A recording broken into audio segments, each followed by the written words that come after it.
Hello student, welcome back to my YouTube channel easy physics by Rajaram sir. Students, last video में हमने 12th physics unsolved paper के अंतर्गत 2022 के set number 3 में question number 6 के सभी क्वेश्चंस को सॉल्व कर लिया था। आज की इस वीडियो में क्वेश्चन नंबर 7, 8 और 9 के सभी खंडों को सॉल्व करेंगे। स्टूडेंट्स, अगर आप चैनल पे पहली बार वॉच कर रहे हैं तो चैनल को सब्सक्राइब कीजिए और बेल आइकन को प्रेस कर लीजिए। स्टूडेंट्स, स्टार्ट करते हैं आज की video. Question number 7। Question number 7 है, संधि डायोड क्या है। ठीक है, संधि डायोड क्या है। पीएन संधि के अग्रवृत्त और पश्चवृत्त हेतु वांछित परपथ बनाइए। तो सबसे पहले संधि डायोड, ठीक है ना। संधि डायोड क्या होता है। संधि डायोड जब एक पी टाइप व एक एन टाइप क्रिस्टल का जंक्शन होता है या मिलते हैं या जुड़ाव होता है तो इसे संधि डायोड कहते हैं या इसको पीएन संधि डायोड कहते हैं। ठीक है ना। इसके बाद क्वेश्चन में आगे पूछा है परपथ। ठीक है, दोनों कंडीशन में परपथ क्या होगा। तो परपथ के लिए सबसे पहले फॉरवर्ड वाइज है ना, अग्राभिलत, एक पी टाइप क्रिस्टल और एक एन टाइप क्रिस्टल का ये पी क्षेत्र है और ये क्या है, एन क्षेत्र है। ठीक है, दोनों जो है ये जो आपकी लाइन दिख रही है इस पे क्या है, ये दोनों क्या कर रहे हैं, जंक्शन कर रहे हैं, मीन्स मिल रहे हैं। ठीक है ना। पी क्षेत्र में क्या होते हैं, कोटर, और एन क्षेत्र में क्या होते हैं, इलेक्ट्रॉन। ठीक है ना। ये जो दर्शाया गया है वो क्या है, इलेक्ट्रॉन, और ये क्या है, कोटर। ठीक है ना, होल्स, ये आपके कोटर है। ठीक है ना। परपथ अग्रवृत्त कब होता है, जब बैटरी के धन सिरे से बैटरी का पी क्षेत्र जुड़ा होता है और ऋण सिरे से उसका क्या होता है, एन क्षेत्र जुड़ा होता है। तो परपथ क्या कहलाता है आपका, फॉरवर्ड वाइज मीन्स अग्रवृत्त कहलाता है। ठीक है ना। और अग्र अवनत की कंडीशन में इसमें अग्रधारा प्रवाहित होती है। ठीक है ना, अग्रधारा। और एक वैद्युत क्षेत्र संधि के आसपास क्या होता है, वैद्युत क्षेत्र ई स्थापित हो जाता है। इसके जस्ट उल्टा इधर रिवर्स वाइज कब होता है, जब बैटरी के नेगेटिव सिरे से पी क्षेत्र को जोड़ा जाता है, बैटरी के धन सिरे से एन क्षेत्र को जोड़ा जाता है, तब ये परपथ आपका क्या कहलाएगा, उत्क्रम अभिलत मीन्स रिवर्स वाइज कहलाएगा। ठीक है ना। और इसमें रिवर्स वाइज में कोटर और इलेक्ट्रॉन संधि से क्या होते हैं, दूर हो जाते हैं, इसलिए इसमें क्या होती है, बहुत ही क्षीण धारा। इसमें इस कंडीशन में प्रबल धारा प्रवाहित होती है। ठीक है ना। और इस कंडीशन में क्या होगी, बहुत ही क्षीण धारा और एक पश्च धारा है ना, पश्च धारा रिवर्स वाइज, और इसमें क्या होगी, अग्रधारा। ठीक है। इसके बाद नाउ इसमें पूछा है अभिलाक्षणिक वक्र। ठीक है, दोनों कंडीशन फॉरवर्ड वाइज अग्रवृत्त के लिए और रिवर्स वाइज उत्क्रम अवनत के लिए अभिलाक्षणिक वक्र। ठीक है, तो हमने वक्र बनाया हुआ है। इसमें y अक्ष पर हमने अग्रधारा और x अक्ष पर क्या लिया, अग्र वोल्टेज। ठीक है, यहाँ पर अग्रधारा को मिली एम्पियर में दर्शाया गया है, 1 2 3 4 5 6 मिली एम्पियर। ठीक है, इसमें वोल्ट में दर्शाया गया। ठीक है, तो जब इसमें एक वक्र खींचा जाएगा तो वक्र कुछ इस प्रकार से आएगा। ठीक है, और ये हमने किया है किसके लिए, जर्मेनियम क्रिस्टल के लिए। ठीक है ना, क्रिस्टल और भी हो सकता है आपका। इसी प्रकार उत्क्रम वोल्टेज, इसमें क्या लिया गया हमने, उत्क्रम वोल्टेज, और यहां पर क्या है, उत्क्रम धारा। ठीक है, एक्स अक्ष पर उत्क्रम वोल्टेज और वाई अक्ष पर क्या लिया है, उत्क्रम धारा। चूंकि यहां पर धारा कैसी है, पश्च धारा है, तो इसका जो वक्र भी आएगा वो क्या आएगा, कुछ इस प्रकार से। और यहाँ पर जो है ये वोल्टेज है। ठीक है, माइनस में -2 माइनस। ठीक है, और यहाँ पर क्या होता है, भंजक वोल्टता प्राप्त होती है। ठीक है ना, ब्रेक डाउन। और यहाँ पर क्या है, आपके उत्क्रम धारा है। ठीक है, तो ये आपका वक्र कहलाएगा किसके लिए, ये आपका रिवर्स वाइज के लिए। ठीक है ना, और ये आपका क्या है, ये जो वक्र है आपका किसके लिए, अग्रवृत्त के लिए। ठीक है ना। इसके बाद इस क्वेश्चन पूछा एक नेक्स्ट, इसमें परपथ में अमीटर A1 एवं A2 एक चित्र दे रखा है। इस प्रकार से एक परपथ बना हुआ है। इसमें एक डायोड D 5 ओम और एक अमीटर A1 2 वोल्ट की इसमें बैटरी लगी हुई है, और यहाँ पर क्या है, 10 ओम का प्रतिरोध के साथ एक A2 अमीटर A2 जुड़ा हुआ है। ठीक है ना। अब यहाँ पर जो डायोड है, और डायोड कैसा है, डायोड ये आपका बैटरी क्या है, ये प्लस सिरा है और ये क्या है, माइनस सिरा है। ठीक है ना, बैटरी का प्लस और ये क्या है, माइनस सिरा। और बैटरी के प्लस सिरे से ये क्या है, ये आपका क्या होता है, P, और ये क्या होता है, N। ठीक है ना, इसको हम P बोलते हैं, इसको क्या बोलते हैं, N। इसका मतलब P जो आपका किससे जुड़ा हुआ है, नेगेटिव से, ठीक है ना। और आपका जो N जुड़ा हुआ है वो किससे जुड़ा है, N क्षेत्र से, ठीक है ना। तो जब N क्षेत्र से क्या जुड़ा है आपका प्लस, तो ये आपका क्या कहलाएगा, आपका ये जो डायोड है वो कैसा है, रिवर्स वाइज है, उत्क्रम अभिनत है, ठीक है। और उत्क्रम अभिनत में होने के कारण ये 5 ओम के प्रतिरोध में अर्थात A1 में कोई धारा प्रवाहित तो नहीं होगी, ठीक है। अर्थात A1 का जो पाठ्यांक होगा, तो A1 का पाठ्यांक क्या हो जाएगा, 0। क्यों हो जाएगा, क्योंकि ये कैसा है, जो डायोड है वो उत्क्रम अभिनत है, ठीक है ना। तो इसमें A2, केवल A2 में जो पाठ्यांक होगा कितना होगा, हम जानते हैं A2 का पाठ्यांक मतलब इसमें विद्युत धारा I निकालनी है, तो A2 का पाठ्यांक I बराबर क्या होगा, B/R, ठीक है। वोल्टेज कितना रखा, 2, और R कितना हो जाएगा, 10, तो 0.2 एम्पियर, ठीक है। तो ये हो गया आपका क्वेश्चन नंबर 7, ठीक है। इसके बाद नेक्स्ट क्वेश्चन है, क्वेश्चन नंबर 7 में अथवा दे रखा है, द्रव्य तरंगे क्या है, डी ब्रोगली तरंगदैर्घ्य का सूत्र लिखिए, ठीक है ना। द्रव्य तरंगे क्या होती है, द्रव्य तरंगे, क्वेश्चन नंबर 7 अथवा, ठीक है ना। जब कोई द्रव्य कण जैसे इलेक्ट्रॉन, फोटोन गति अवस्था में, गति की अवस्था में होते हैं, तो वे तरंग की तरह व्यवहार करते हैं, ठीक है ना। जब कोई द्रव्य कण जैसे इलेक्ट्रॉन, फोटोन गति की अवस्था में होते हैं, तो वो कैसे व्यवहार करते हैं, तरंग की तरह व्यवहार करते हैं, ठीक है। कण की तरह नहीं, कैसे व्यवहार करते हैं, तरंग की तरह व्यवहार करते हैं। द्रव्य कणों से संबंधित इन तरंगों को द्रव्य तरंगे कहते हैं, ठीक है ना, ठीक है ना। द्रव्य कणों से संबंधित इन तरंगों को क्या बोलते हैं हम, द्रव्य तरंगे कहते हैं। ये सबसे पहले किसने बताया था, डी ब्रोगली ने, ठीक है, या डी ब्रोगली या डी ब्रोगली, इसलिए इनको डी ब्रोगली तरंगदैर्घ्य भी, डी ब्रोगली तरंगे भी कहा जाता है, ठीक है। इन कणों से संबद्ध तरंगदैर्घ्य क्या कहलाती है, डी ब्रोगली तरंगदैर्घ्य कहलाती है, ठीक है। इसके बाद डी ब्रोगली तरंगदैर्घ्य का सूत्र, ठीक है, क्वेश्चन में पूछा है डी ब्रोगली तरंगदैर्घ्य का सूत्र लिखिए। तो हम जानते हैं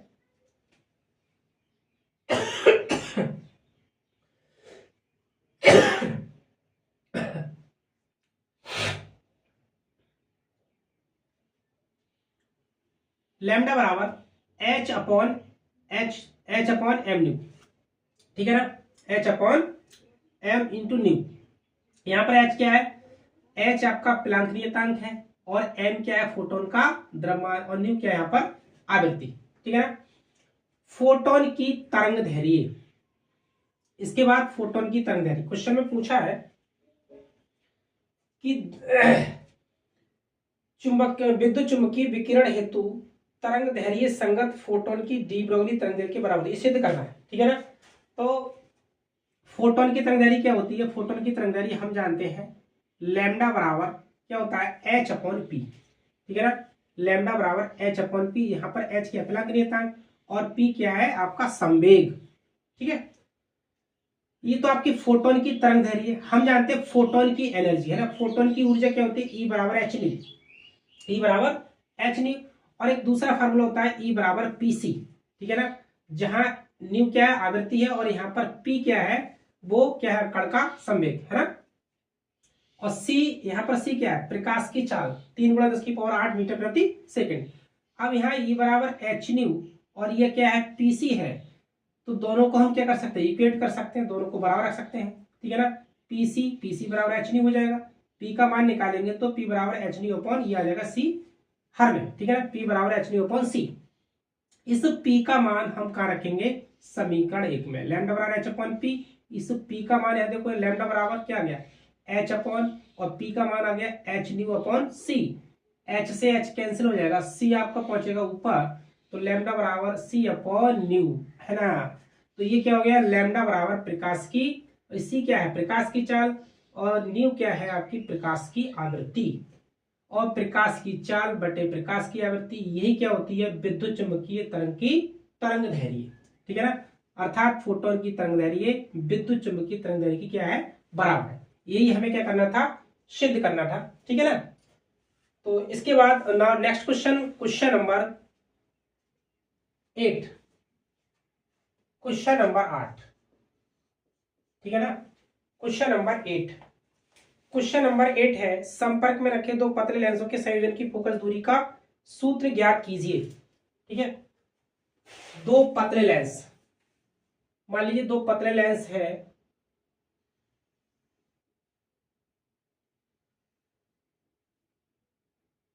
ठीक है, इस टाइप से दो पतले लेंस, और दोनों लेंसों की जो मुख्य अक्ष है वो सेम है। ठीक है ना, दोनों लेंसों की जो मुख्य अक्ष है वो क्या है, ये आपका लेंस L1 और ये लेंस आपका L2। ठीक है,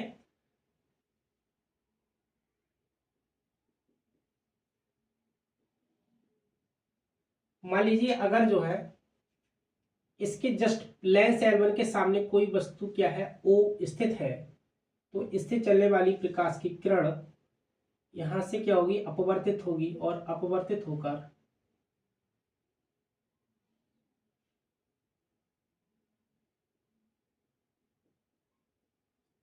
इसका जो प्रतिबिंब बनेगा वो कहां बनेगा, वो क्या बनेगा, आई डैश।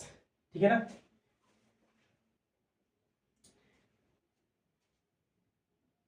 आई डैश पर। ठीक है ना, और यहां पर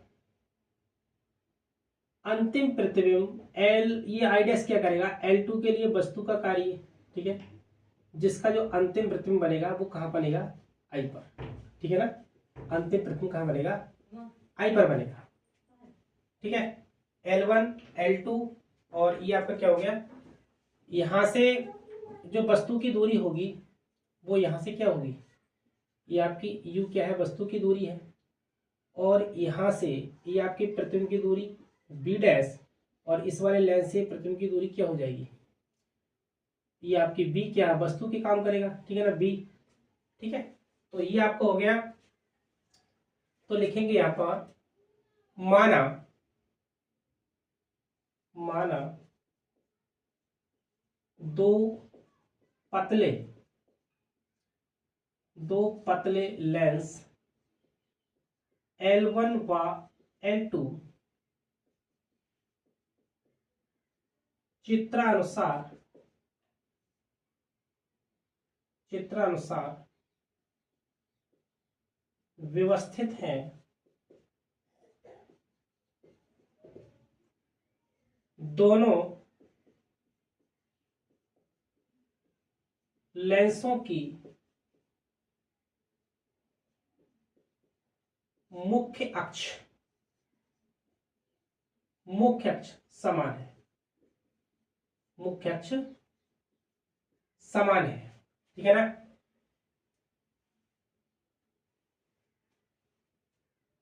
लेंस L2 की अनुपस्थिति में, अगर मान लीजिए लेंस L2 नहीं है, तब L1 के सामने स्थित वस्तु O का प्रतिबिंब का बनता है, डैश पर बनता है। ठीक है, लेंस L2 की अनुपस्थिति में, अनुपस्थिति में L1 के सामने स्थित वस्तु O का प्रतिबिंब, O का जो प्रतिबिंब है वो कहां बनता है, वो आई डैश पर बनता है, आई डैश पर बनता है। ठीक है, आई डैश पर बनता है, तब लेंस के सूत्र से, लेंस का सूत्र क्या होता है, 1/b माइनस 1/u बराबर 1/f। ठीक है, ये आपका लेंस का सूत्र होता है, लेकिन यहां पर पहले लेंस L1 की फोकस दूरी क्या f1 है, और b क्या है, प्रतिबिंब की दूरी। तो प्रतिबिंब की दूरी L1 के लिए कितनी है, आई डैश, आई डैश तक की दूरी, लेंस से L1 से आई डैश तक की दूरी कितनी है, b डैश। तो यहाँ पे करेंगे b डैश माइनस, और u क्या है, वस्तु की दूरी। ठीक है, इसको डालेंगे इक्वेशन 1। अब जो आई डैश है यहां लिखेंगे प्रतिबिंब,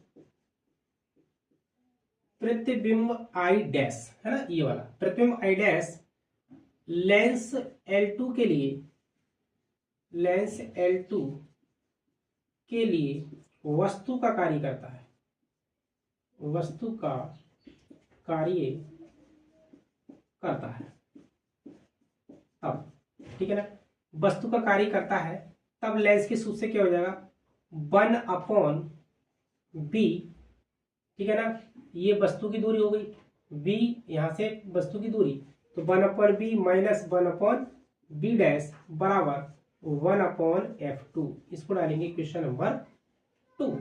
अब समीकरण 1 व समीकरण 2 को जोड़ने पर, ठीक है ना, समीकरण 1 व 2 को जोड़ने पर, ठीक है ना, समीकरण 1 व 2 को जोड़ने पर क्या मिल जाएगा आपको, समीकरण 1 व 2 को जोड़ेंगे तो क्या मिलेगा,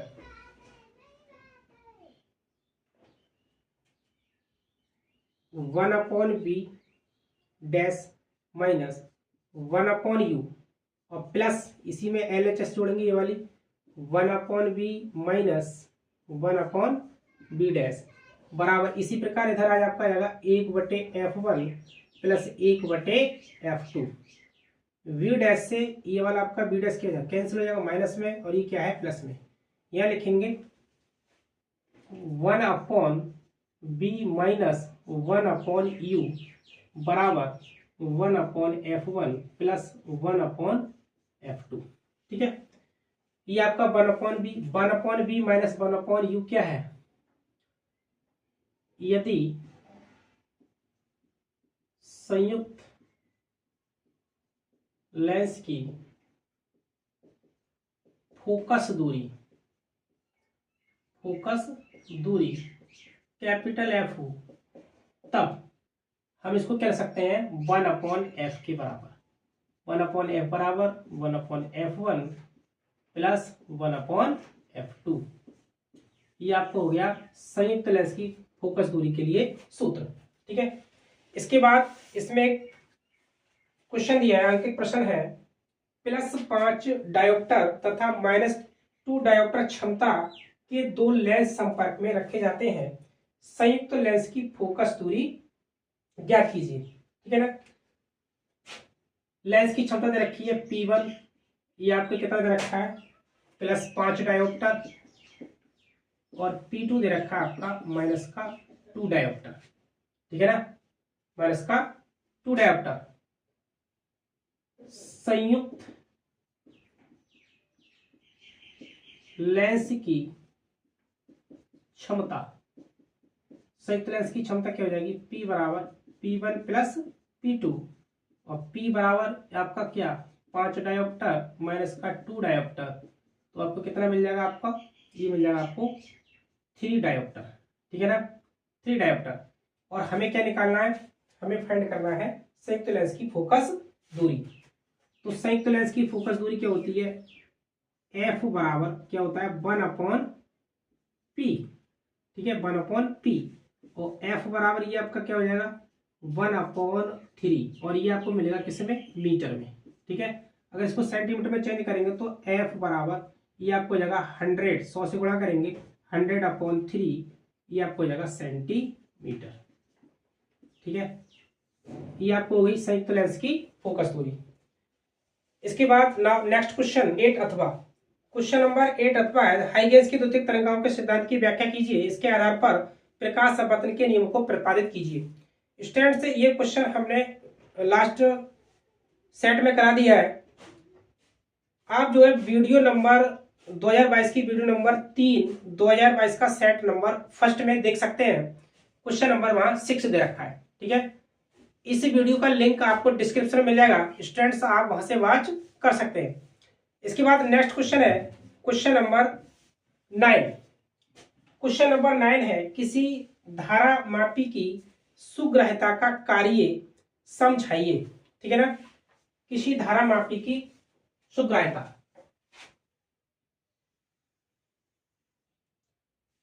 क्वेश्चन नंबर 9, धारा मापी की सुग्राह्यता, ठीक है, धारा मापी की सुग्राह्यता, ठीक है। क्या होती है धारा मापी की सुग्राह्यता, यदि धारामापी में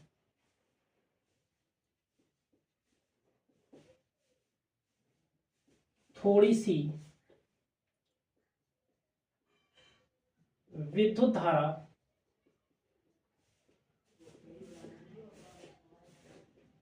प्रवाहित करने पर, थोड़ी सी विद्युत धारा प्रवाहित करने पर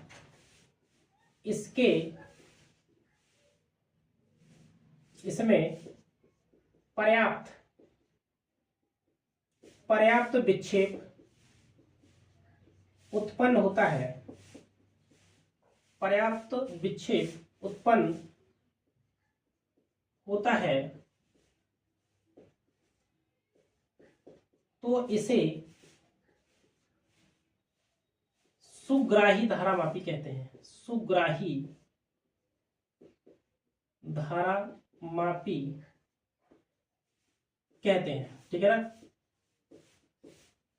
यदि जो है धारामापी में थोड़ी सी बहुत अल्प विद्युत धारा प्रवाहित की जाए और उसमें जो है पर्याप्त मात्रा में विक्षेप उत्पन्न हो तो धारामापी कैसी कहलाती है? सुग्राही धारामापी। ठीक है ना। सुग्राही धारामापी, धारामापी की सुग्राह्यता है ना, तो लिखेंगे एकांक किसी कुंडली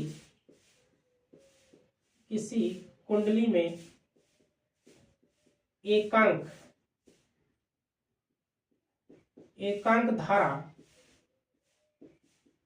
करने पर उसमें उत्पन्न, किसी कुंडली में एकांक धारा प्रवाहित करने पर उसमें उत्पन्न विक्षेप को धारामापी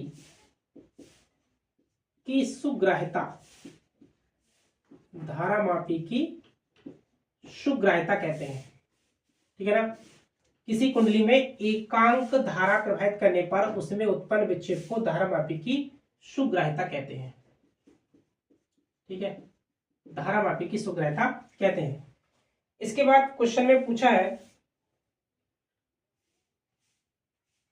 किसी धारामापी को वोल्ट मीटर में कैसे परिवर्तित करेंगे। ठीक है ना। किसी धारामापी को, तो धारामापी को वोल्ट मीटर में परिवर्तित करने के लिए उस धारामापी के श्रेणी क्रम में उच्च प्रतिरोध लगाकर, ठीक है ना, उसको वोल्ट मीटर में चेंज किया जा सकता है। ठीक है ना। तो लिखेंगे किसी धारामापी के श्रेणी क्रम में, किसी धारामापी के श्रेणी क्रम में उच्च प्रतिरोध लगाकर, उच्च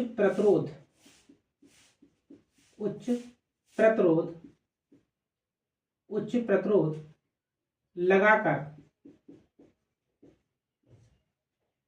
इसे वोल्ट मीटर में परिवर्तित किया जा सकता है। वोल्ट मीटर में परिवर्तित किया जा सकता है। ठीक है।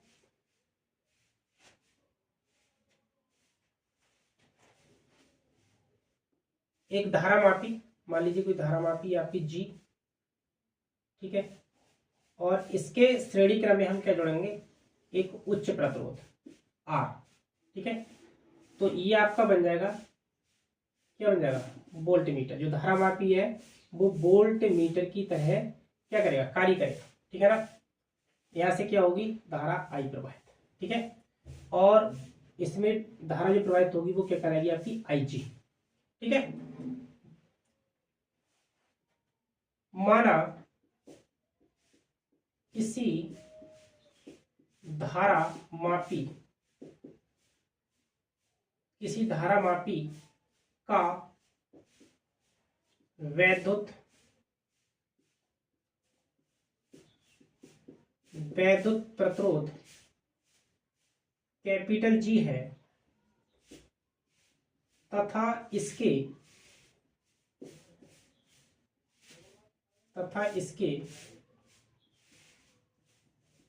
श्रेणी क्रम में कैपिटल आर उच्च प्रतिरोध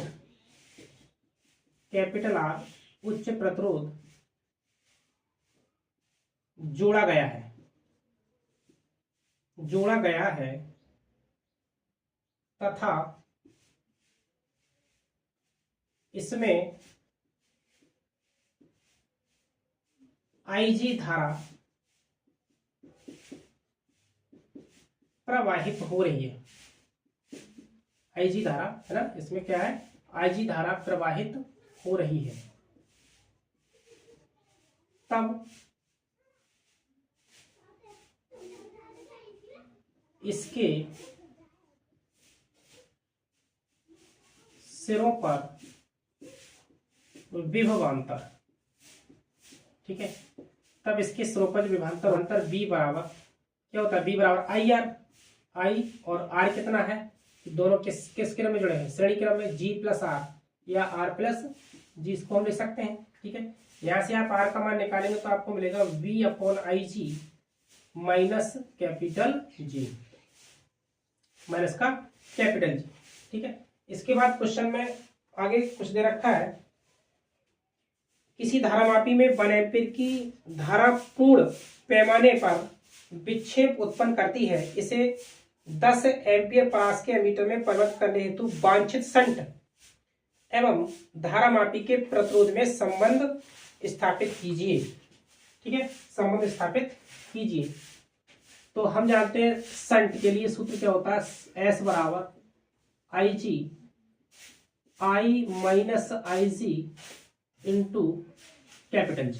ठीक है ना, शंट के लिए फॉर्मूला होता है, यहाँ पर IG, यहाँ क्या दे रखा है, IG कितना दे रखा है आपका 1 एम्पीयर दे रखा है। ठीक है, और कैपिटल I क्या दे रखा है, ये आपका 10 एम्पीयर। ठीक है, 10 एम्पीयर दे रखा है। तो संबंध में फाइंड करना है, तो S बराबर IG कितना है 1 अपॉन ये 10 माइनस 1 हो जाएगा इंटू G। तो S बराबर यहाँ क्या बचेगा आपका, ऊपर कैपिटल G और 10 में से घटाएंगे तो 9, G अपॉन 9, या इसी को लिख सकते हैं हम G बराबर 9S। ठीक है, G बराबर 9S। तो ये आपको हो गया धारामापी, ये शंट और धारामापी के प्रतिरोध में क्या संबंध। ठीक है, इसके बाद नेक्स्ट क्वेश्चन है क्वेश्चन नंबर 9 अथवा वैद्युत फ्लक्स को परिभाषित कीजिए, सिद्ध कीजिए कि किसी बंद पृष्ठ से निर्गत संपूर्ण वैद्युत फ्लक्स सतह द्वारा आबद्ध संपूर्ण आवेश का 1/ε0 गुना होता है। ठीक है, वैद्युत फ्लक्स किसे कहते हैं, वैद्युत फ्लक्स। ठीक है ना, हेडिंग बनाएंगे क्वेश्चन नंबर 9 अथवा, क्वेश्चन नंबर 9 अथवा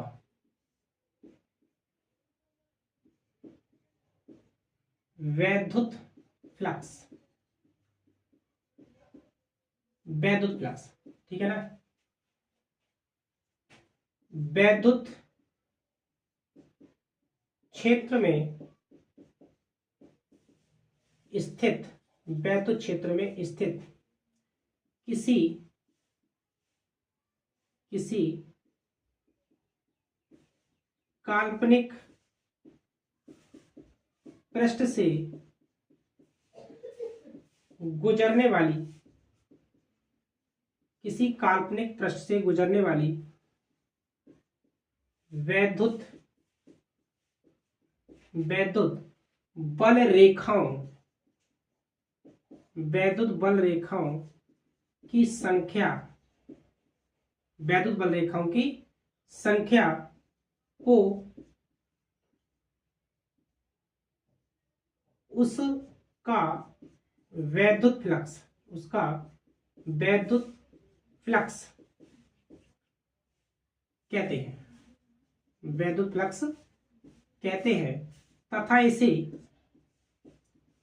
इसे फाई ई से प्रदर्शित करते हैं, फाई ई से प्रदर्शित करते हैं।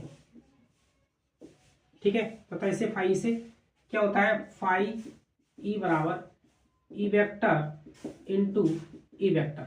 ठीक है ना, जहां ई संबंधित वैद्युत क्षेत्र है और ए क्या है, उस तल का क्षेत्रफल। ठीक है ना, काल्पनिक तल का क्षेत्रफल।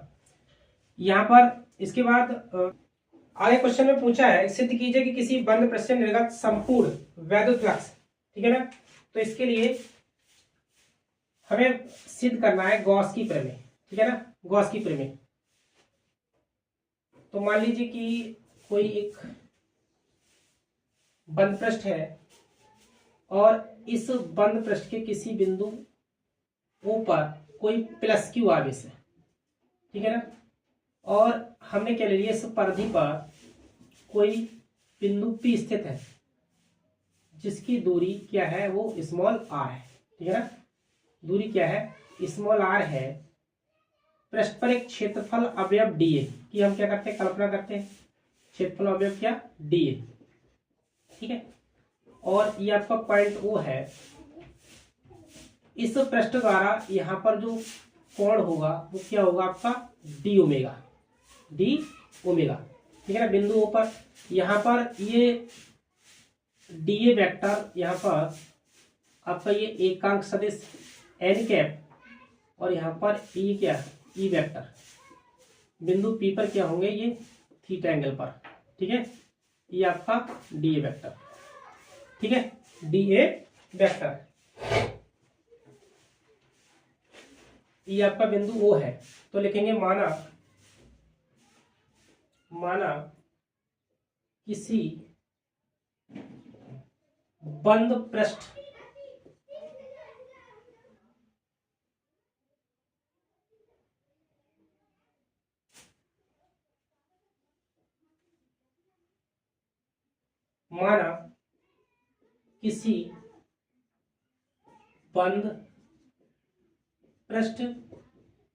के बिंदु O पर प्लस क्यू आवेश स्थित है, प्लस क्यू आवेश स्थित है। प्लस क्यू से आर दूरी पर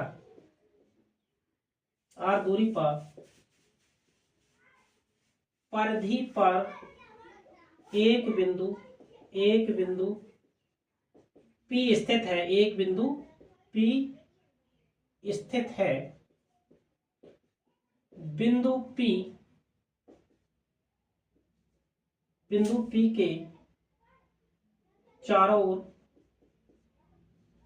ओर एक क्षेत्रफल अवयव डीए लिया गया है, ठीक है ना, बिंदु P के चारों ओर। अब यहां पर डीए क्षेत्रफल सदिश, ठीक है ना, डीए वेक्टर और ई वेक्टर एक दूसरे से क्या होंगे, वो थीटा एंगल पर होंगे। ठीक है ना, तब हम जानते हैं कि प्लस क्यू आवेश के कारण बिंदु P पर वैद्युत क्षेत्र की तीव्रता, ठीक है, वैद्युत क्षेत्र की तीव्रता कितनी होगी, E बराबर 1/4πε0 into Q upon R square. ठीक है ना, क्यू अपॉन आर स्क्वायर, इसको डालेंगे क्वेश्चन नंबर 1। अब ये क्षेत्रफल अवयव क्या है आपका, डीए। ठीक है ना, डीए, इससे होकर गुजरने वाला वैद्युत फ्लक्स कितना होगा, तो हम लिखेंगे क्षेत्रफल अवयव डीए से होकर गुजरने वाला वैद्युत फ्लक्स। वैध फ्लक्स क्या हो जाएगा, ये आपका मिल जाएगा डी फाई ई बराबर ई वेक्टर इंटू डी ए वेक्टर, ठीक है ना, ई वेक्टर इंटू डी ए वेक्टर। और यहाँ डी फाई बराबर आप जानते हैं कि ई वेक्टर इंटू डी ए वेक्टर का एंगल क्या है आपका, थीटा है, तो यहाँ लिखेंगे E D A cos theta, ठीक है ना, E D A cos theta. यहां से ई का मान समीकरण एक से रखेंगे ई का मान, तो डी फाई ई बराबर क्या मिलेगा आपको, यहां मिलेगा आपको 1/4πε0 into Q upon R square into d A cos theta, या इसी को हम लिख सकते हैं डी फाई बराबर, ये आपका आ जाएगा Q upon 4πε0 into d A cos theta, और बटे में क्या आ जाएगा आपका आर स्क्वायर, ठीक है, आर स्क्वायर। तो ये आपका डी ए कॉस थीटा बटे आर स्क्वायर, ये आपका क्या होता है, ये होता है आपका घन कोण के बराबर, ठीक है ना, ये आपका हो गया घन कोण। तो यहां लिखेंगे डी फाई ई बराबर Q upon 4πε0 into d omega, ये आपका क्या है घन कोण डी ओमेगा, ठीक है ना। इस क्षेत्रफल अवयव द्वारा इस केंद्र ऊपर अंतरित कोण क्या कहलाता है आपका घन कोण, ठीक है। अब यहाँ पर चूंकि ये जो है क्षेत्रफल अवयव डीए से होकर गुजरने वाला क्या है, वैद्युत फ्लक्स है। अगर हम संपूर्ण पृष्ठ से गुजरने वाला वैद्युत फ्लक्स निकालें तो क्या करेंगे, इसको हम इंटीग्रेट कर देंगे, ठीक है ना। तो लिखेंगे संपूर्ण पृष्ठ से गुजरने वाला वैद्युत फ्लक्स कितना हो जाएगा, ये आपको हो जाएगा फाई ई बराबर क्लोज इंटीग्रल क्या हो जाएगा डी फाई ई, ठीक है, या फाई ई बराबर क्लोज इंटीग्रल डी फाई का मान कितना है Q upon 4πε0 into d omega, या ऐसे लिख सकते हैं phi equal to Q upon 4πε0 integration लागू किस पे होगा आपका डी ओमेगा, और डी ओमेगा हम जानते हैं संपूर्ण घनकोण, ठीक है। तो संपूर्ण पृष्ठ द्वारा केंद्र ऊपर बना घनकोण कितना हो जाएगा, तो यहां लिखेंगे परंतु क्लोज्ड इंटीग्रल डी ओमेगा बराबर कितना हो जाएगा आपका 4π के बराबर, ठीक है। संपूर्ण घनकोण कितना होता है 4π के बराबर होता है, अतः फाई ई बराबर क्यू अपॉन 4πε0 इंटू यहाँ भी हो जाएगा आपका 4π से 4π कैंसिल हो जाएगा, और यहाँ पे आपको मिल जाएगा फाई ई बराबर क्यू अपॉन ε0, ठीक है, फाई बराबर क्यू बटे ε0। और यही हमें क्या करना था, सिद्ध करना था कि सतह द्वारा आबद्ध संपूर्ण आवेश क्यू का क्या होता है 1/ε0 गुना होता है, ठीक है ना। इसके बाद क्वेश्चन में दे रखा है न्यूमेरिकल पार्ट है, इसमें ई वेक्टर ये दे रखा है आपका 14 आई कैप प्लस 13 जे कैप 3 जे कैप और प्लस माइनस का 5 के कैप, ठीक है ना। और ए वेक्टर क्षेत्रफल से दे रखा है 4 जे कैप मीटर स्क्वायर, ठीक है ना, मीटर स्क्वायर। और ये आपका दे रखा है किसमें वोल्ट प्रति मीटर, ठीक है, वोल्ट प्रति मीटर। हमें फाइंड करना है वैद्युत फ्लक्स, है ना। तो वैद्युत फ्लक्स क्या होगा, फाई ई बराबर ई वेक्टर इंटू डी ए वेक्टर, ठीक है। यह देखेंगे यहां पर तो फाई ई बराबर वैल्यू पुट करेंगे तो ये आपको हो जाएगा 14 आई कैप प्लस 3 जे कैप और माइनस का 5 के कैप, और ये आपका डॉट क्या आ जाएगा 4 जे कैप। तो फाई ई बराबर, ठीक है, यहाँ पर आई 14 और 14 चौका 56 आई डॉट जे करेंगे तो क्या आएगा 0 और 3 जे डॉट जे, ठीक है ना। आप जानते हैं J dot J I dot A और के डॉट के, ये क्या हो जाता है आपका 1 और बाकी सब क्या होता है 0। तो यह करेंगे 14 चौका 56, 56 आई डॉट जे प्लस, और यहाँ पे 3 चौक 12 जे डॉट जे, और यहाँ पे आपको क्या मिलेगा माइनस 5 चौक 20 के डॉट जे, के डॉट जे, ठीक है ना।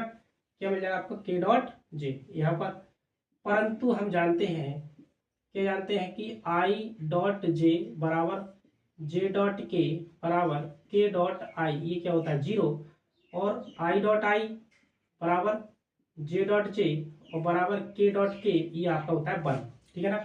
तो बाकी टर्म क्या हो जाएगी 0 हो जाएगा, ये भी टर्म 0 हो जाएगी, तो आपको मिलेगा अतः फाई ई बराबर, ठीक है ना, 56 गुणा 0 प्लस 12 गुणा 1 और माइनस का 220 गुणा 0, तो यहाँ पे मिल जाएगा आपको फाई ई बराबर ये भी 0 और ये आपका प्लस 12 एकम 12 और प्लस का ये 0, तो आपको मिलेगा फाई बराबर न्यूटन मीटर स्क्वायर प्रति कूलम, ठीक है, न्यूटन मीटर स्क्वायर प्रति कूलम, यही हमें क्या करना था, फाइंड करना था। तो स्टूडेंट्स इस प्रकार हमने कुछ सेट नंबर 3 कंप्लीट कर लिया है। नेक्स्ट वीडियो में कुछ सेट नंबर 4 स्टार्ट करेंगे। स्टूडेंट्स अगर आपको वीडियो पसंद आया हो तो वीडियो को लाइक कीजिए और शेयर भी कर दीजिए। स्टूडेंट्स मिलते हैं नेक्स्ट वीडियो में। Thank you so much for watching this video.